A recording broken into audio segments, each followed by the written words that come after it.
I stared at the email on my screen, my hands shaking slightly as I processed its contents. After 3 years of waiting, watching and gathering evidence, everything was finally falling into place. The forensic accountants had traced every penny Rebecca had stolen, documenting a trail of fraud that led straight to my stepmother's designer-clad doorstep.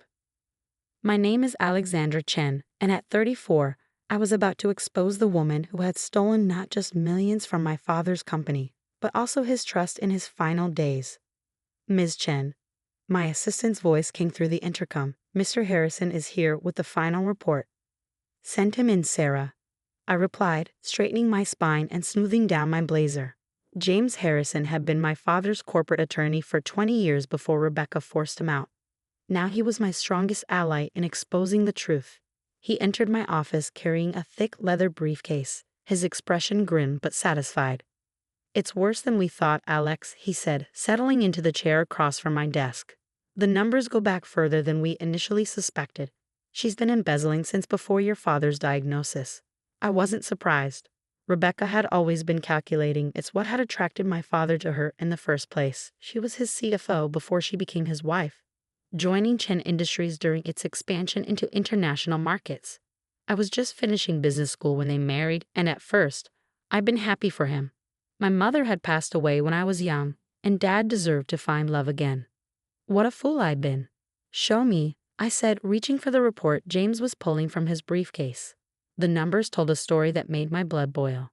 Systematic theft disguised as legitimate business expenses, offshore accounts hidden behind layers of shell companies, and falsified reports that had been used to convince my father I was the one stealing from the company.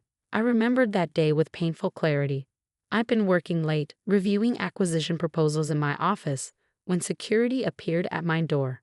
Rebecca stood behind them, her face a mask of false concern as she explained that suspicious transactions had been traced to my department.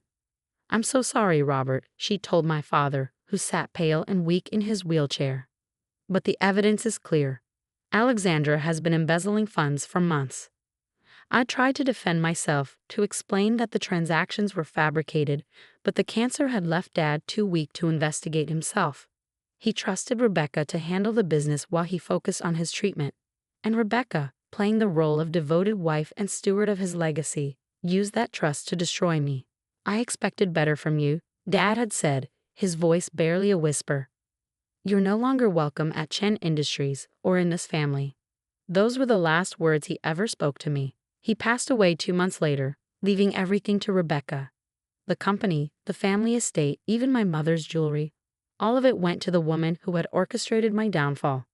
The overseas accounts are the key, James was saying, pulling me back to the present.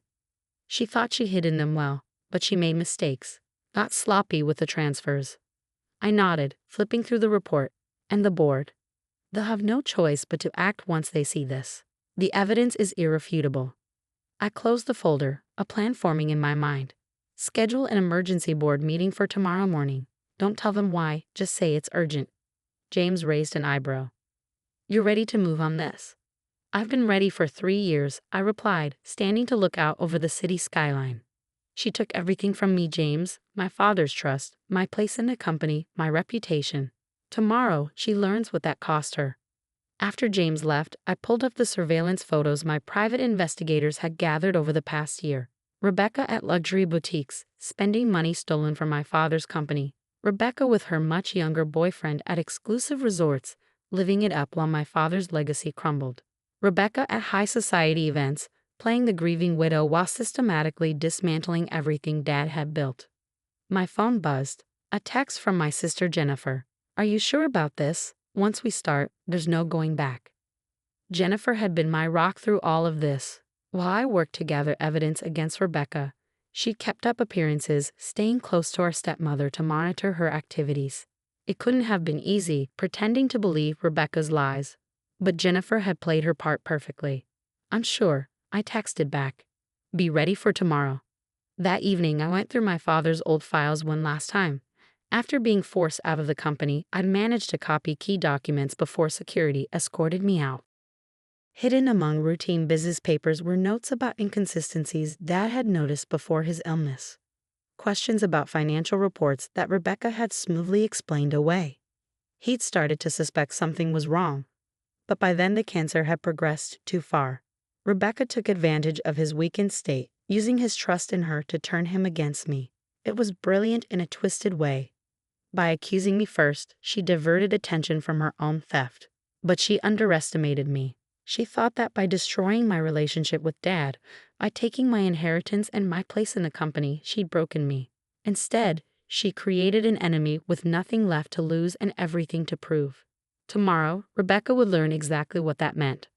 The next morning, I arrived at Chen Industries for the first time in 3 years. The security guards did a double take when I walked through the lobby. No doubt Rebecca had kept my photo on some kind of watch list, but the temporary board access pass clipped to my blazer prevented them from stopping me. Alex. Jennifer was waiting by the elevators, looking elegant but tense in her executive suit. As chief marketing officer, she'd managed to maintain her position despite Rebecca's takeover. She's already here, in Dad's old office. Of course she was. Rebecca had moved into our father's corner office the day after his funeral, claiming it was what he would have wanted. Perfect, I said as we stepped into the elevator. Is everything ready? Jennifer nodded. The board members are all here, and I've made sure it has everything they need for the presentation. The executive floor was exactly as I remembered it, all gleaming wood and glass, with Chen Industries awards and achievements displayed prominently on the walls. My heels clicked against the marble floors as we made our way to the boardroom, each step bringing me closer to the moment I'd spent 3 years preparing for. Through the glass walls, I could see Rebecca holding court at the head of the table. She'd kept up appearances well, designer suit, perfectly styled hair, Dad's wedding ring still prominently displayed on her hand. She froze mid-sentence when she saw me, her carefully maintained composure slipping for just a moment. What is she doing here? She demanded as Jennifer and I entered the room. The board members shifted uncomfortably in their seats, glancing between us. I called this meeting, I said calmly, taking a seat directly across from her. Don't worry, Rebecca. All your questions will be answered soon. Before she could respond, James entered with his team of forensic accountants. They began distributing thick folders to each board member, while James connected his laptop to the presentation screen. What is this? Rebecca's voice had an edge of panic now. I didn't authorize any presentation. No, said Malcolm Chen, my father's cousin and the longest-serving board member. But I did. Please continue, Alexandra. I stood facing the board members I'd known since childhood. 3 years ago, I was accused of stealing from this company. Those accusations were false, a smokescreen to hide the real theft that was taking place. The presentation began, displaying financial records, bank transfers, and documented evidence of Rebecca's systematic embezzlement. The board members' expressions shifted from confusion to shock to anger as the extent of her crimes became clear. This is ridiculous, Rebecca sputtered, her face flushing. These documents are clearly fabricated. She's trying to frame me just like she tried to steal from the company before. The documents are authentic, James stated firmly. Every transaction has been verified by independent auditors. The evidence shows that over the past 5 years, Mrs. Chen has embezzled approximately $47 million through a complex network of offshore accounts and shell companies. Rebecca's eyes darted around the room, looking for allies, but finding none. Even her most loyal supporters on the board couldn't ignore the evidence in front of them. If you'll turn to page 23, I continued, my voice steady. You'll see documentation of how Mrs. Chen used these stolen funds. Luxury properties, private jets, expensive gifts for her boyfriend, all purchased with money taken from Chen Industries. Boyfriend? Someone muttered. Rebecca's face went pale. Yes, Jennifer chimed in, pulling up photographs on the screen. Marco DeSantis, age 32. They've been together for at least 2 years, while Rebecca was still supposedly grieving our father. The pictures told their own story. Rebecca and her much younger lover at exclusive resorts, on private yachts, living lavishly on stolen money. Each image was time-stamped, providing a clear timeline of her betrayal. This is just the beginning, I said, turning to face Rebecca directly. The FBI has been provided with all of this evidence. They're particularly interested in the international wire transfers and tax evasion. Rebecca stood abruptly, her chair scraping against the floor. This meeting is over. I won't sit here and listen to these lies. "Sit down, Rebecca," Malcolm ordered, his voice hard. "You're not going anywhere." Rebecca sank back into her chair, her carefully constructed world crumbling around her. The boardroom was silent except for the sound of pages turning as members reviewed the evidence. "There's more," I said, nodding to James. He pulled up a new set of documents on the screen. "These are the original reports Rebecca showed my father, the ones she used to accuse me of theft. Our forensic team has proven they were fabricated." I walked around the table, placing a USB drive in front of each board member.